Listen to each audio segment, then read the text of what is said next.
the Star Wars kick today. Got on my Emperor robes with the hood. Oh, check it out. Anakin Skywalker's dojo sort of special here.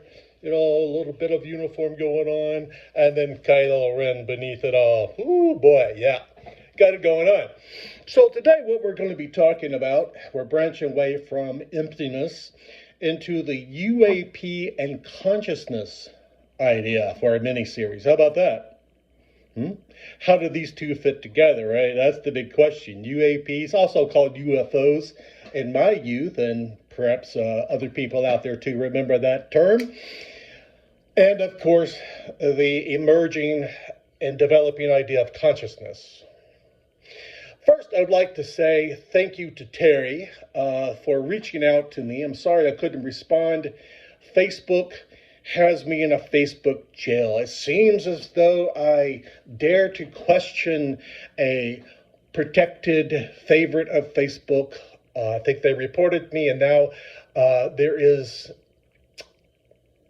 a lockdown in place where I can barely communicate with others. Strange.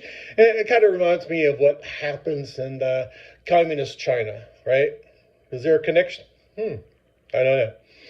So Terry said some very cool things to me. Praise, there was praise, okay, that's always cool to get. I don't mind praise one bit.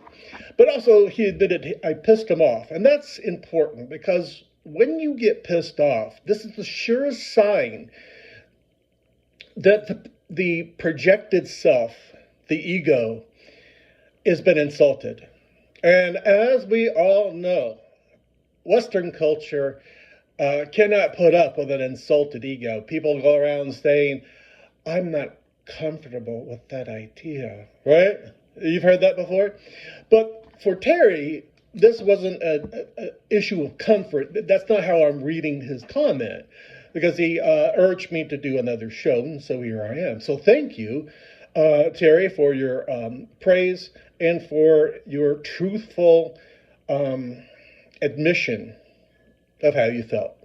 Now let me nail down a couple of things just for the future. When I talk about styles like from southern China, like Hungar, Cholifoot, White Crane, Hupgar, Lama, where I'm coming from, let me say it that way. How do you say it in your American, where I come from? A little ghosted perhaps, I don't know.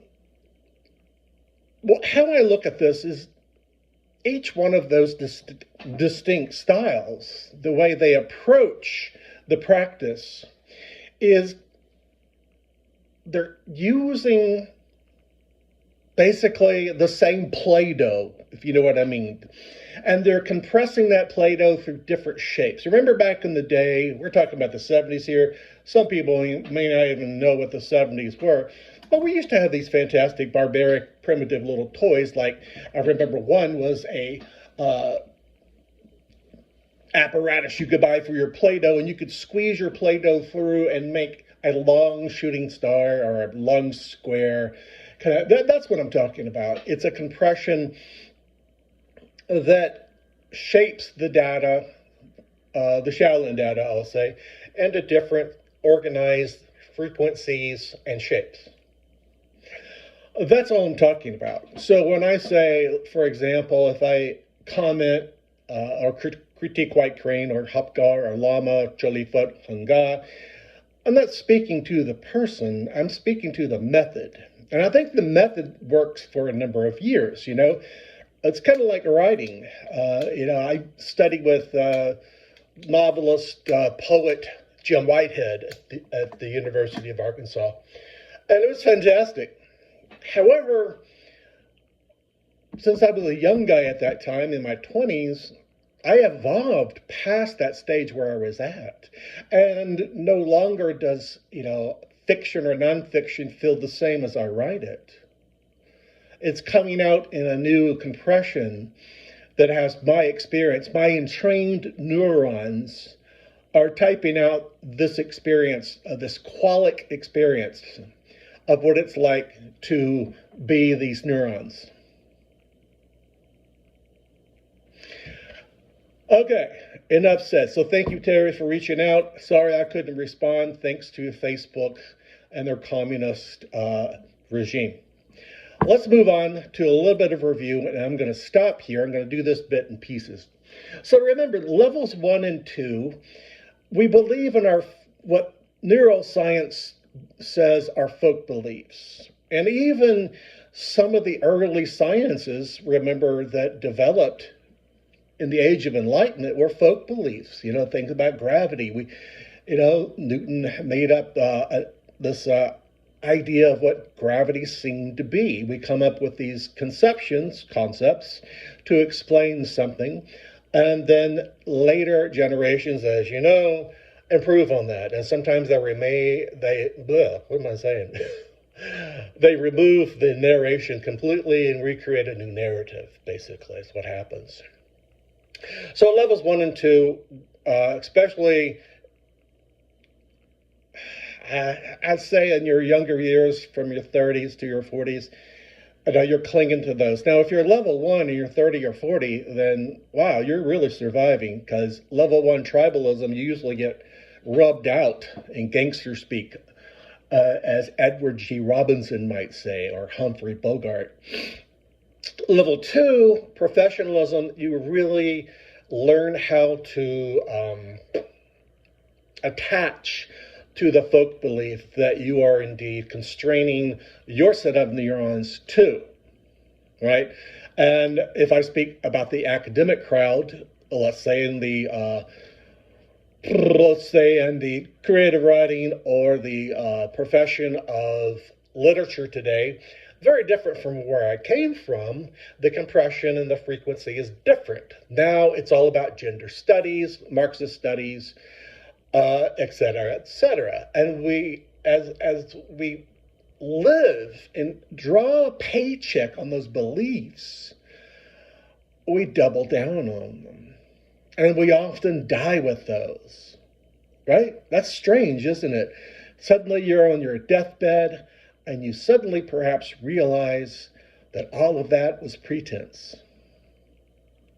Strange. And of course, your question right now has to be, what does this have to do with UAPs? This is just review, remember, on the basics of what it's like to live in level 1 and level 2 as a human. Because usually that's where we're reporting from when we see something in the sky that is difficult to define.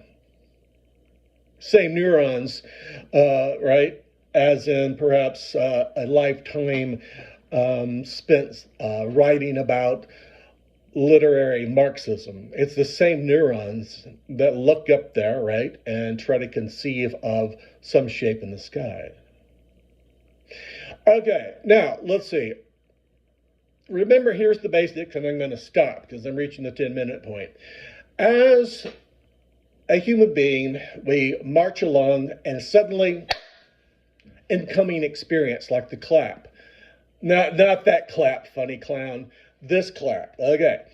So as that penetrates your gourd through your ear canal, suddenly, we get this idea. The amygdala looks at it. What is this? Is it dangerous? Was that a gunshot? Or is that a clap from this crazy clown and his show? And so it's crazy clown and his show, right? Okay. All right, good. And then if it's non-threatening, it trucks on up to a neuronal dance. And remember, we don't know how these neurons dance to what Beethoven's symphony they dance and which group is dancing. We don't know any of that. And then last, and I mean so fast you can't comprehend it, the default mode network picks up on this and sends it to its projection, the self, and the self says, what a wise man am I. I know that is that guy clapping. So that's just my review of how it happens as a human being to perceive. You can perceive things with your eyes, your tongue, your ears, your fingers, etc. All right, I'll see you in part 2.